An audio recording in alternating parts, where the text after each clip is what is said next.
Well, welcome to the ProTag Project. We're here again for another fun interview of somebody who is the protagonist of their own life, and that is Shane Borelli here. He is an owner and founder of the End Games in Charlottesville, Virginia. But he's the owner. We can get deets later. Your Facebook says /founder. I'm just saying. Okay? I don't know how to use Facebook. Does anybody, right? Okay. We're pressing thumbs, we'll wait impatiently for an event that never comes. See, we've all said it once, but never cut the engines off. As I speak, you probably see this on your new... So there's a lot of people out there who want to go ahead and pursue their passions and open their own stores, but there's always kind of been that looming, big company game that makes it a little bit difficult to get into the market. But recently, we're really seeing a big turnaround with that, with places like Toys R Us, Blockbuster, and I know you guys right now are thriving. You just expanded the store. What do you think sets local businesses apart from large scale ones? Pretty much it's the community aspect. Large-scale businesses, you go into a store possibly named Wally World, and you walk around and people watch you what the hell are you doing here? And places that are locally owned and whatnot, people are really putting their life into it or their energy into it. And so here, it's all about a community. So it thrives because people actually want to come in here, hang out with friends, meet new people, play games. Right. That really ties into one of our next questions, which is what impact has the community had on both the store's success and just from a personal aspect? Oh, man. From the original owner, some people got together, me being one of them, and we bought the store. Mm-hmm. So then it was reaching out to the players that were around, hey, brand new place, come check it out. So those few members then reached out to other members and so on and so forth, and it kept growing. So literally the community aspect of the store took it from a not even 1,000 square foot place to an over 3,000 square foot place. So the community literally builds this place. They are the store. They own the store. Just if they would pick up after themselves. Your trash is not welcome. Put your bags in the garbage. My life has completely changed in what I was originally doing, working a full-time job and working full-time job with no pay at the shop to being able to just do full-time at the shop and just make more events for people, bring in more product, and so on and so forth. So that goes for myself, Brian Roberts, and Sam Fogelgren. All three of us own the shop equally. And so our lives have completely changed. Brian lives with his girlfriend at their place, and Sam has a wife and 2 children. Yeah. And literally his entire world, his family, resides on the community of this store. Yeah, exactly. So while we're on the category of games, even though I guess it would all be games because that's what the store is. A lot of people who game, I think mainly people who do console or PC gaming and stuff like that, have a signature snack or drink or something that they always have with them. Is there anything that you use when you go to tournaments or anything? Oh man, if I'm going for a tournament or something? Yeah, if you're focused and you're I need my thing. Mountain Dew's a definite. Okay. Basically any flavor, especially live wire or game fuel. To do the do, huh? Yeah. I personally like Code Red. That's a do. Technically, you should have water or Gatorade if you're going for an all-day tournament. And don't eat any full breakfast. Eat peanuts and stuff like that. Because there's a whole technical thing to it, but basically you don't waste your body's energy on trying to burn what's in your stomach. Mm-hmm. Use high-protein stuff to fuel your brain and keep you in the zone. Somebody should make a gamer cookbook or some sort of... You do it. Do it. If you could team up with anybody for a battle, who would it be? This battle range to any... Is it fist fighting or chess? I'm going to go sword fight. Sword fight? Mm-hmm. Katana fight. Oh, man. Specifically katana?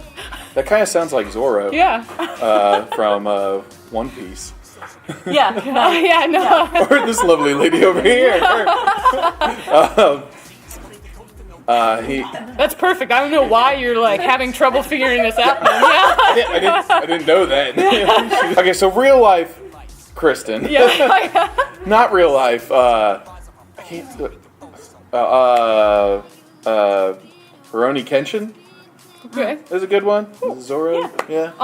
Who would you want to have dinner with? Ooh. Anybody real or fake? Yes. Godzilla. Okay. And who would you want? So. Okay, no, I'll let you go into it. I do have a dream from childhood where me and Godzilla were best buds. Okay. And after he was done fighting the monster and the city was wrecked, Yeah. he like looked down at me and I gave him half of my sandwich. He took it in his like claws and ate it. And we ate sandwich together. And then you guys are best friends. Yeah. Yeah. That's amazing. That's There you heartwarming. go. Yeah. I'd watch that. I'd watch that. Watch the hell out of I that. was even thinking like that sounds like a Cartoon Network like cute show. Yeah. Yeah. Who would you want your magic partner to be in a tournament? Anybody. Oh damn.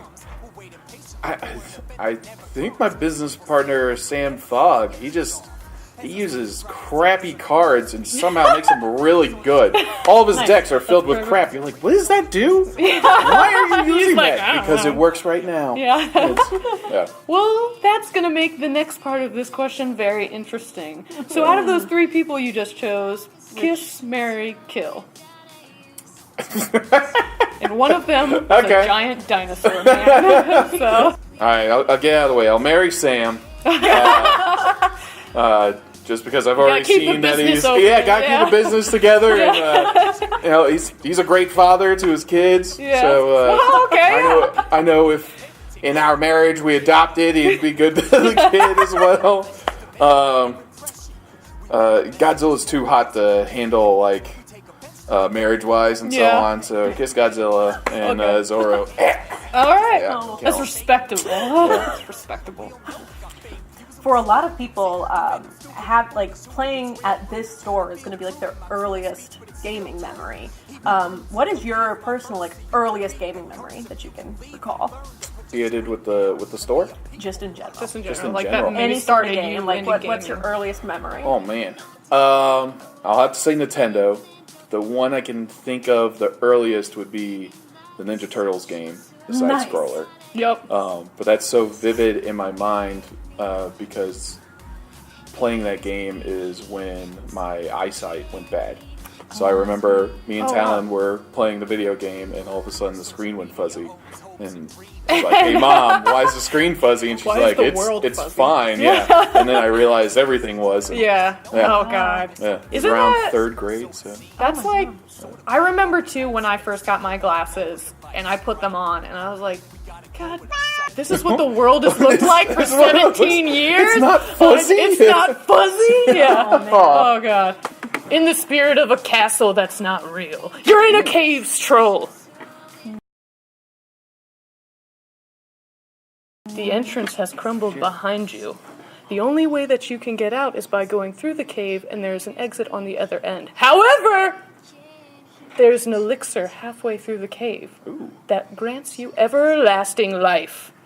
If you go and take the elixir, it is definite that the cave troll will wake up and will attack you. But if you sneak through without getting it, it's possible that you will not wake the troll at all and survive. This troll has been known to eat dwarves and orcs and fears elves. But you are a human. How do you proceed? Ooh, I think I drink it. Yeah? Yeah, because then the troll wakes up. Human, so whatever. He's eating a whole bunch of people. He may be afraid of me, but I have everlasting life. So even if he does eat me, the worst thing is I get pooped out later, and then I just leave. This is a loophole I did not think of when creating the scenario. Let's see how successful your attempt is. Go for it. Six! Ugh. What does that mean? Not much. Okay. It means I definitely get eaten. Oh, okay, cool. So how far back do you go with D&D games before you became an owner? And what kind of influence has it had on you?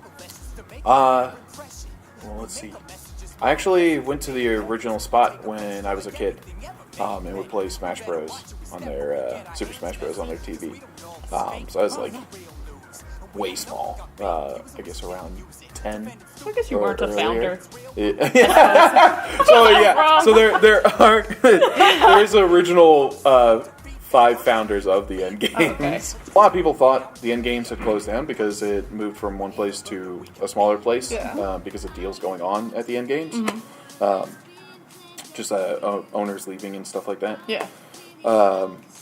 So realized that it was still open in like 2002 or so. Is when I was introduced to Warhammer, found the store and started going there. And then in 2004, started cleaning the place for the owner, and then started doing more stuff and so on and so forth. Here you are. Yeah. But it definitely changed my life because I was going to college to become a teacher, and oh wow, now I'm a store owner. Yeah. That's crazy. I just teach nerds to be people. Yeah. So what would you say your biggest hurdle has been, whether it's like business related or just a personal hurdle during your I guess relationship with the End Games? So I'll give one for both. So originally we had 5 people buy the store. Mm-hmm. Within the first year, there was a total of 7 different owners. Wow. And it went down to 4 people. Mm-hmm. So one just sold all the shares, and then 2 others switched with 2 other people. Mm-hmm. I guess it's 8. No, that's Yes. And then after that year, it became 3 of us. And that entire transition was hard because all of us were working full-time jobs and then doing the store. Oh, wow. Okay, yeah. And then in our 3rd year, we learned a bit about taxes. Ooh, yeah. We had, in our 3rd year, we actually had growth.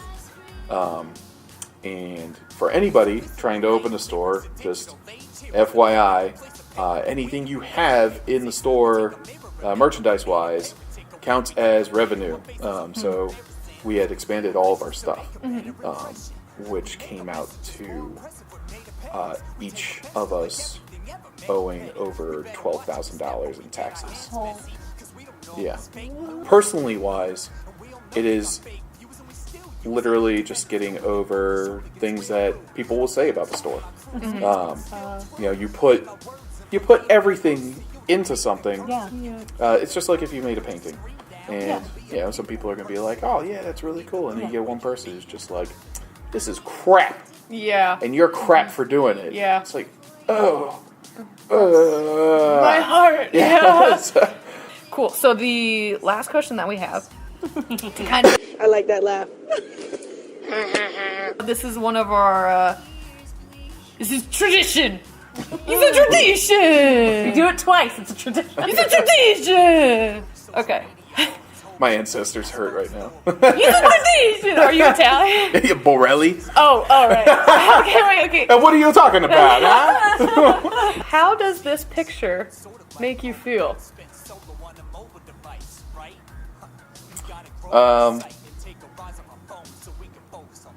Made me think of a Ninja Turtle at first. Oh, wow. Yeah, well, I guess, Ninja Turtle up to no good. I've honestly had creepier and more awkward things happen to me. I like how you're like, this doesn't faze me. It's pretty Garbage, good. yeah. So at the old shop, there's a character who comes around here named the Swede. Yeah. And we had taken this particular picture of him where he was just looking right at the camera and he was like, just creep saucing. Yeah. So we tacked it up in the bathroom. Yeah. So it was just him watching you, like, while you go to the over the toilet. Yeah, we did it over the toilet, so it happened to guys. Yeah. But yeah, so you're just like, all right. Okay, sweet. guys, stop. Jeez, like, come on. Oh, that's perfect. I love that. Nice. Awesome. Yeah, it's awkward. Yeah, it is. Whatever. Yeah. Before we go ahead and wrap things up, is there anything you want to plug? Yeah, theendgames.co for all your gaming needs. And then we have a couple of podcasts. Yang Talk in the morning. Just a couple of the nerds around here spitting Yang. And then it's we do a Western RPG. Low fantasy at high noon. Did Ian tell you to say that? Damn it, Ian. It's the Genesis RPG, which is Fantasy Flight made Star Wars RPGs and whatnot. Yeah. Genesis is literally all the rules on how their RPG works, so you can just build whatever you want. But it's an old Western set in the Bright universe from Netflix. Oh, that is so cool. Yeah. Thank you again for coming by. If you're in the Charlottesville area, definitely come by the End Games and check things out. It looks like you also guys have like events that go on, like tournaments and things like that. So almost every day. Oh well, almost every day. Damn.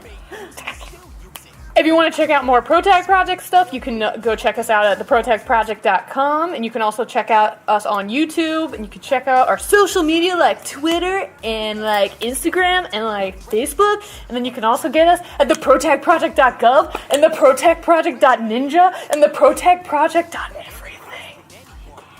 So goodbye. Bye.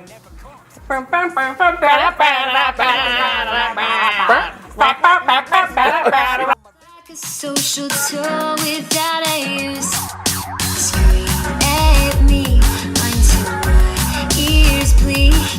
I'm taking heed just for you. So listen to lame lyrics, a digital age. Here is the pivotal place, apparently winning with fake opinions.